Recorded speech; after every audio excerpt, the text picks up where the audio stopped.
Hello, everyone. Welcome to my show, Curryup Startup Podcast, a podcast to spotlight world class Asian leaders, entrepreneurs, and interesting people that I meet in my life who provide insights and wisdoms from the personal journey to inspire you. This is your host, Priyanka Komala. And today I have with me a very special guest, Naga Subramanya, who's joining us from Mysore in the southern part of India. Hi, Naga. Welcome to the show. Hi, Priyanka. Thank you. Thank you for having me. Awesome. So here's my wonderful guest who is my DJ podcaster with a microphone in his hands. I'm super excited for all the energy that he brings to the show. I'm excited to be here. Thank you. So to our listeners, do remember to subscribe to our podcast, Curryup Startup, on YouTube, as well as on any of your favorite podcast streaming platforms. So you get interesting updates on our future guests as well. So with Naga, he's the host of Passion People Podcast, which is one of the top 50 podcasts under the personal journals and Apple Podcasts in India. So definitely a guy that you should be looking out for. And I see Naga as someone who is a traveler turned podcaster turned startup, creator turned finance professional. And here he is trying to share his wisdom with the rest of the world. And an interesting fact about Naga is he believes in this philosophy. Sometimes you have a week's worth of progress in a year and a year's worth of progress in a week. So let's dabble more into who Naga is as a person and unveil the real person behind him as well. And to our listeners on this show with Naga, the host of Passion People Podcast, there are three main topics we're going to talk about. One, how he has pivoted successfully in his professional journey, wearing multiple career hats. Two, his take on the future of podcasts in India, given he's a renowned podcaster back home in India. And three, the power of meeting interesting people, especially amidst COVID, and the value that he's derived from it from a self-development angle. So let's try to delve deeper. Naga, are you ready for it? Yes, I am. Let's start. Awesome. So you grew up in Bangalore in the southern part of India. So tell us a little bit about your childhood. So I grew up in Mysore, which is like 3 hours away from Bangalore. So for the first, 10, 15 years, we lived in a joint family.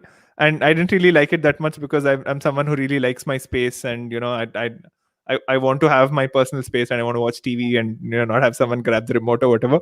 So eventually, towards the later part of my teen years, we moved closer to my school and away from the city. And that for me is like the best part of growing up, because I remember having like my first dog, during summer vacations, and remember spending all of my time at a friend's house and just reading comic books all day long. Like they had like stacks of comic books that were like this big, and I would just go to their house and just get a bunch out from their cupboard or whatever and just read it the entire time. I also remember climbing a lot of trees and getting bitten by a lot of dogs. Yeah, so that's That sounds scary to a lot of people in the Western world, by the way. that was scary for me too, but I just love dogs and I can't stay away from them. That's pretty cool. And to our listeners, this is just a part of our nostalgic childhood memory as somebody who grew up in India. You climb trees and you crave for these comic books, all these, childish things that we derived a lot of pleasure from. Absolutely. So you always had this independent attitude, that philosophy that you wanted your own space. How has that shaped up as you have, progressed over the years? Do you still feel that? I do, and right now it's a problem because I'm staying with my parents, and my mom still thinks I'm 3, even though I'm 30. So, so she keeps telling me that maybe you need to do this or you need to do that. I'm like, Mom, it's okay, and I'm a grown man. Like I can figure stuff out. So that right now it's not really serving me that well. So I'm having to suppress those independent urges. But I guess for me, independence is the ability to take decisions on your own, not having to answer to anyone, and even in general just have your space and be the owner of your own life. So that's the way I think about it. But at no point of time is it about being arrogant or is it about being reckless or whatever it is, right? It's just about us being the drivers of our own destiny and of our own fate, and not have too many people to answer to or whatever it is. I like that attitude, Naga, as somebody, we relate to as millennials, right? Who feel like we are empowered to make informed decisions based on your life experiences, but some kind of wisdom that you can get from elders in your family, be it your parents or extended family. But at the end of the day, make decisions that make you feel happy. Yes, absolutely. That is a nice segue into your career. Given that you've done multiple hats, I think that philosophy of making your own decisions and being in control of your destiny really aligns with those. So tell us about your professional career, being in the startup world and then transitioning into more of a corporate driven finance professional. What advice would you have for our listeners on your professional journey that you've had so far? So, if I have to wind back the clock, like 8 years back, I'm a qualified CPA in India. So I started off my CPA journey in like a small CPA practice back in Mysore, and I went on to work for like a Fortune 500 company in semiconductors. I was there for 4 years, and then I took a small break, and I took a gap year because the way the CPA is structured in India is that it's just like 3.5 years of very rigorous training and practical training and exams. So you don't really get a break. So after I qualified as a CPA and worked for a couple of years, I felt the need to, that I wanted to really step back and think about what I wanted to do.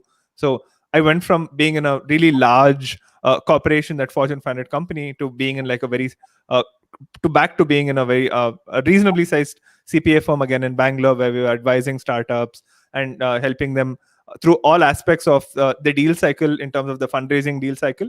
So I spent another 3 years there, and now I'm actually I'm taking care of the finance function for a digital events company called Airmeet. We recently raised like a $12 million Series A, so it's like a really exciting time for us to be here, and it's also a very interesting space for me because it's a culmination of my passion, my profession, my desire to meet people, and this desire to connect with people. So I'm very happy to be in this role, and I'm very grateful because I think luck has had like a huge role for me to play in getting this role, and being there at the right time when they were looking for people, and to be able to have that opportunity. I'm very grateful for it. Well, congratulations on the recent funding for your company as well. It's always interesting when investors believe in the mission of the organization, and that gives a lot of energy for employees to go forward and making that mission a possibility. Absolutely, absolutely. So you've been in the startup world as part of your professional career. What's one lesson that you've learned as part of your startup experience that you can share with our listeners? I guess if there's one lesson that you have to, if you're forcing me to just give you one lesson, it would be of Why should understanding your customer. Sorry? There are multiple lessons that you learn as part of your startup journey, right? Yeah, multiple lessons, but I guess the most important for me is just to put yourself in the shoes of your customer and really understand everything that they go through. Right? What is the problem? What is it that you're trying to solve? Why do you want to solve that problem? How much value do they derive out of it? So the takeaway is that always put yourself in the shoes of your customer and solve for them. There's nothing else that really matters, right? Because before I came into this, I always used to think of companies that were either on you had to either solve a demand problem or a supply problem, and I used to think, what do you solve first? Do you solve for demand or do you solve for supply? But having spent enough years, I know it is always about the demand. The supply will come later, but you have to figure out the demand, and demand means customers. So you need to know and obsess about your customers at all times, regardless of what stage of company you're in, regardless of how much money you have or whatever it is, and regardless of what function it is that you're in the company, right?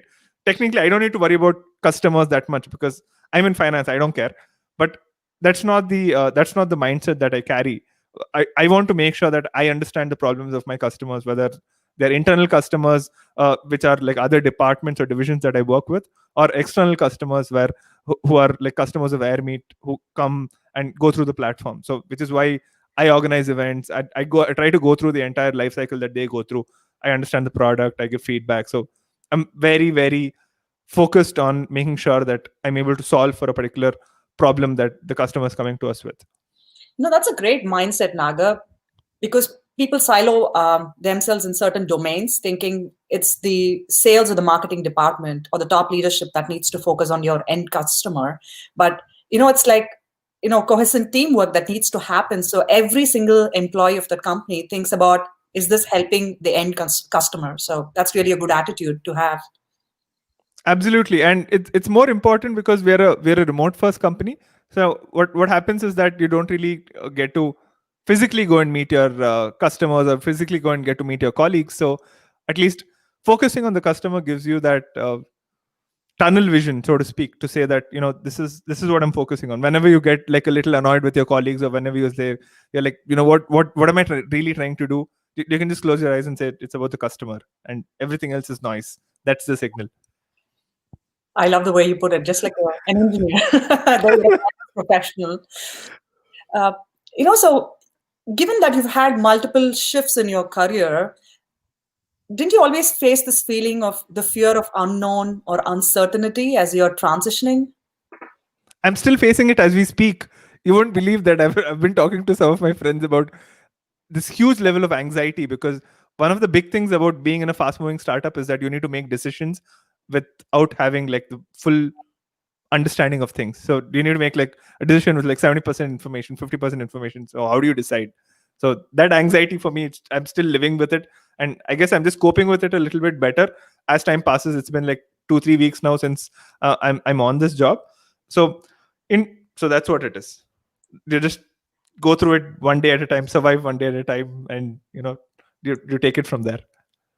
That's awesome. So you've been an avid traveler as part of your gap year, as what you mentioned. Tell us what's been an interesting experience as you traveled around. How did that feel?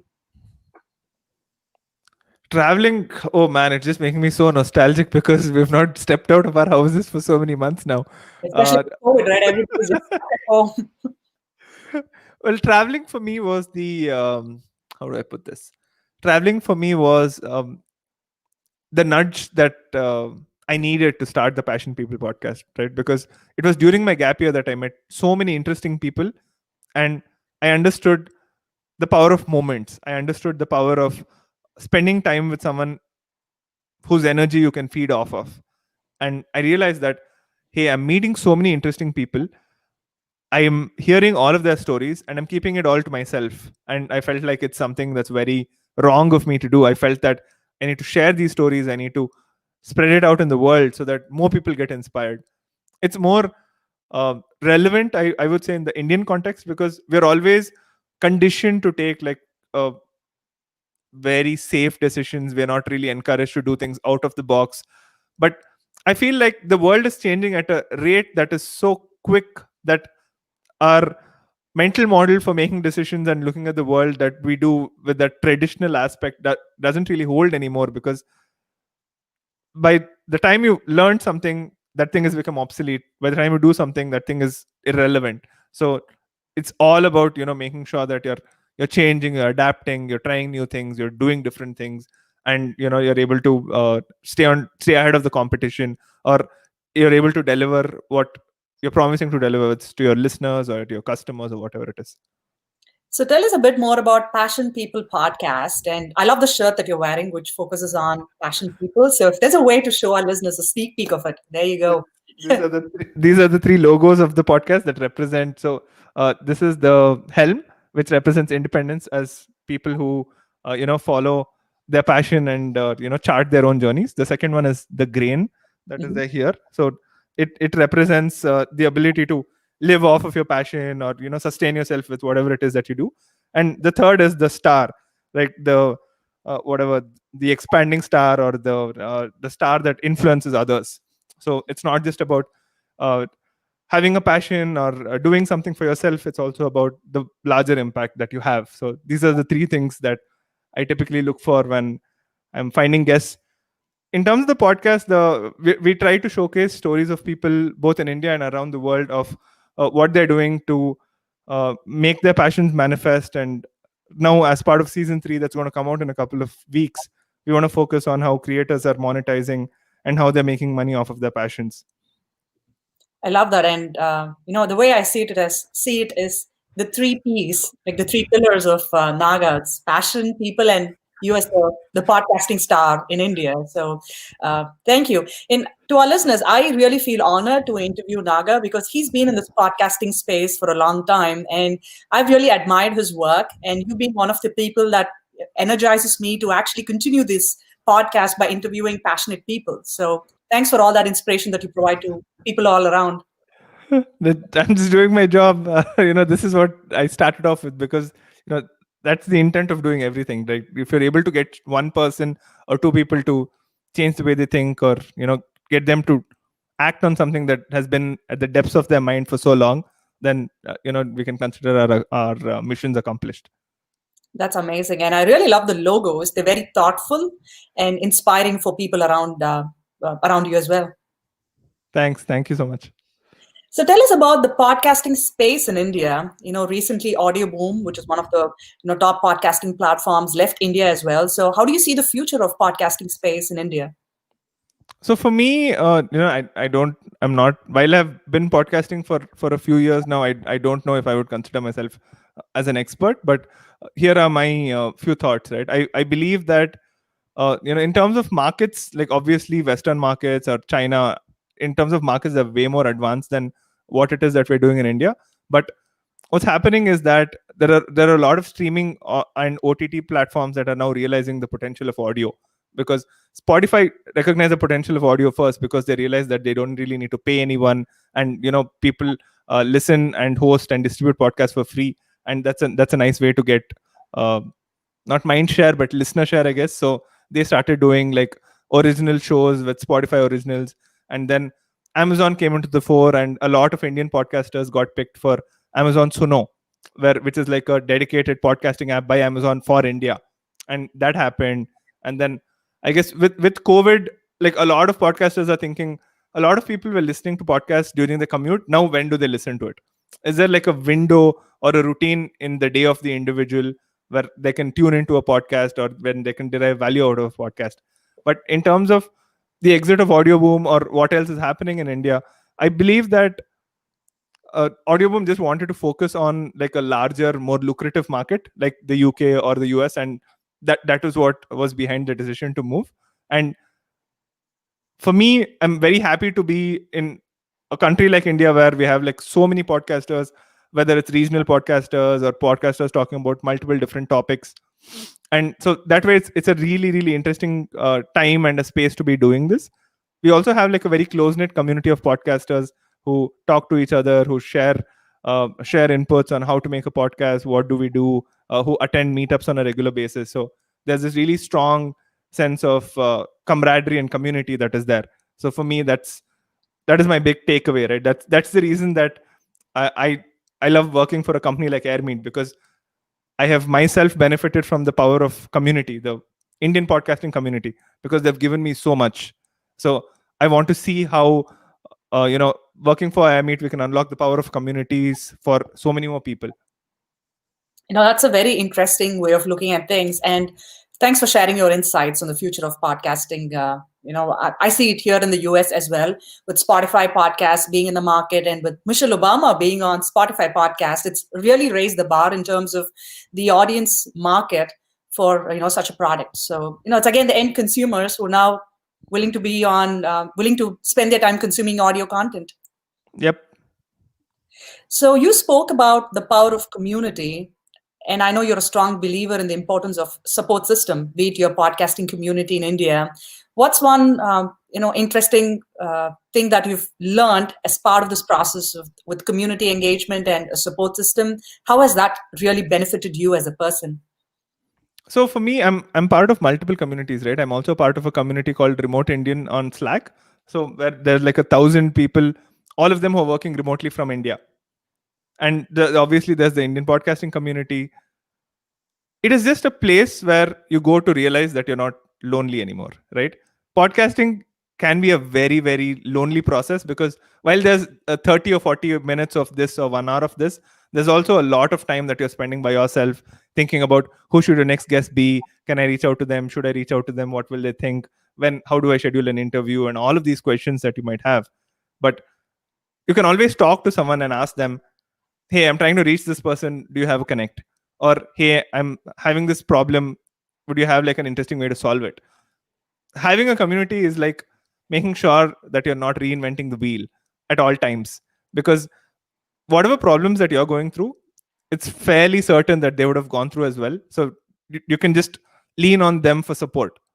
The big thing that a lot of people don't understand, that even I took a really long time to understand, is that with communities you always give first. You don't take, you give first, and you keep giving until someone else understands the benefit of doing that and gives you back.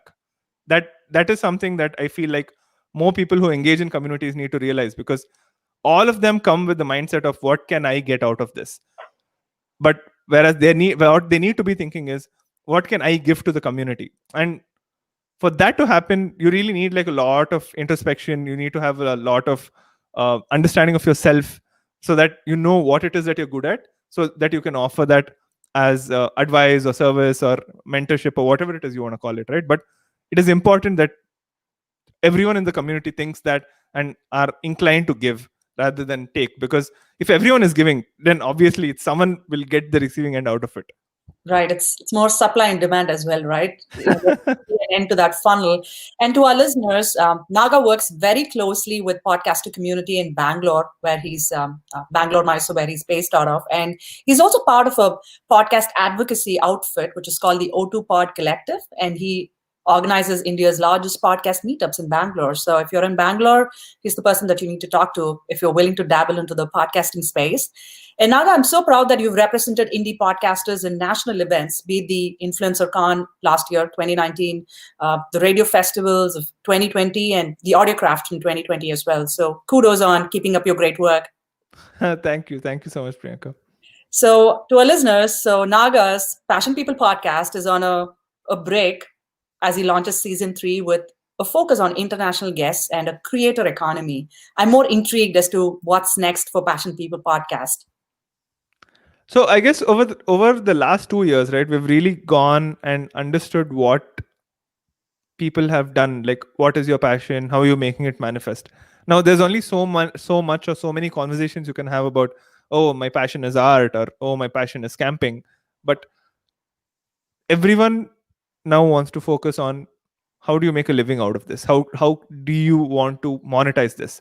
And that is the creator economy. The creator economy is about how people who create stuff, whether it's someone who creates audio, video, music, someone who makes clothes, or someone who has a particular skill that comes up with an outcome, how can you monetize that? How can you make money off of that?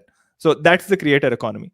And in the US, again, there are like phenomenal amount of platforms, whether it's I think Patreon is a very famous, and or Gumroad, Patreon and Gumroad, which a lot of people will know. But similar platforms don't exist in India. So what are people doing here? Or even for the people that are across the world, how are they re-envisioning their skills to make sure that they can live stronger, more independent lives, where they don't need to rely on someone else, but they're trying to come up with like a business and be like a digital entrepreneur of their own.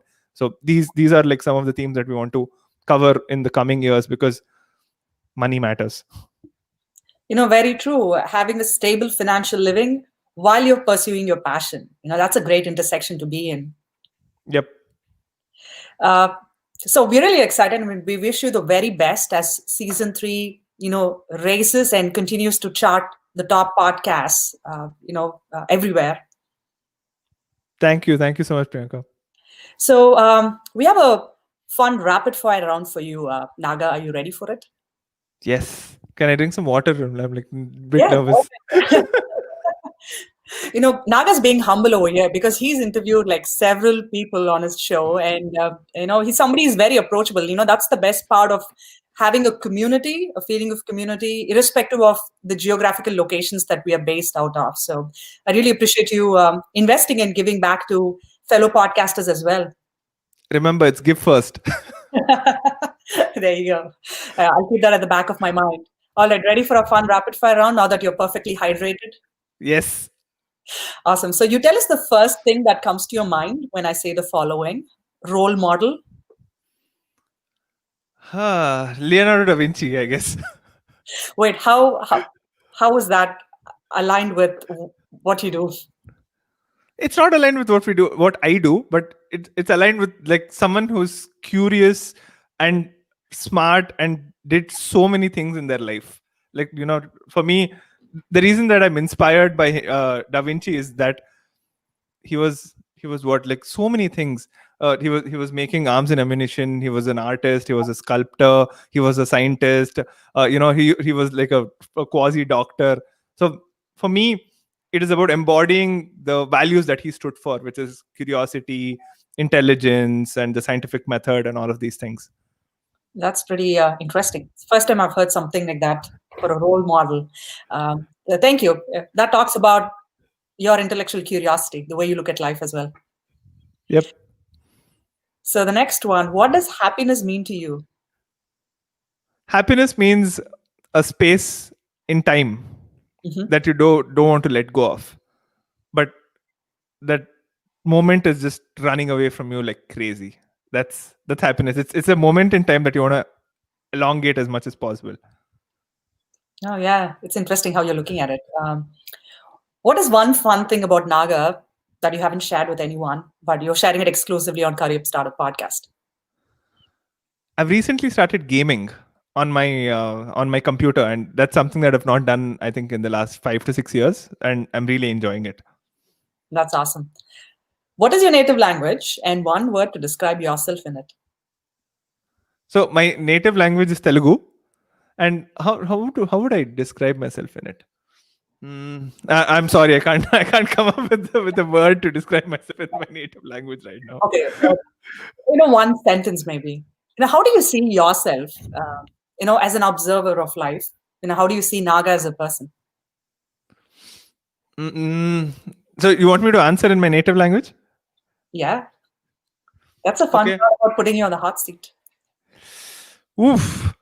Guess I didn't drink enough water. So, okay, let me answer this. Naga Sana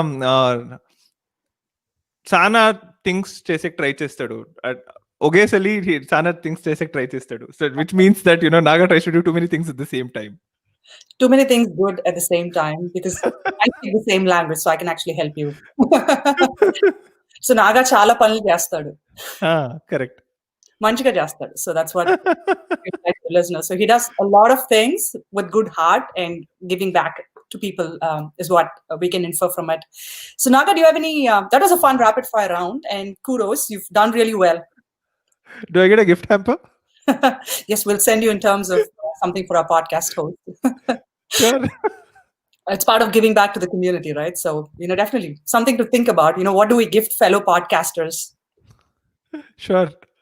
So, do you have any parting thoughts to our listeners before we wrap up this episode?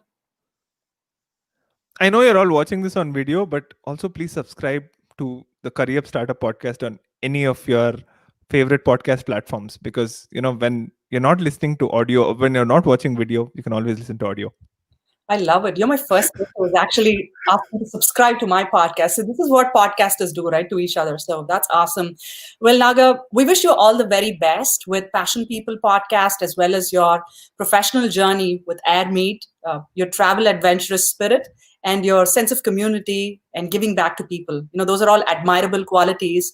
And I really love the fact that you have this independent mindset where you feel you want to be in control of your destiny. That's something that each one of us should remind ourselves that, you got to follow your own passion, no matter what the world says. Yep, absolutely. As long as, you're not hindering the people around you, or you're not forcing them to downgrade their standard of living. Yes. Awesome. Thank you so much. And to our listeners, hope you enjoyed this episode of Curryup Startup Podcast with your host, Priyanka Komala. So let's go for our 3 key takeaways on Curryup Startup Podcast with Naga Subramanya, the host of Passion People podcast and a multifaceted personality that we unveiled in the show. 1, focus on the end consumer. Focus on the signal and tune out the noise. That's how you can really be a fit in the marketplace. And 2, adapt to the changing times. The world is moving at a very fast pace, and you can't make decisions based on obsolete thinking.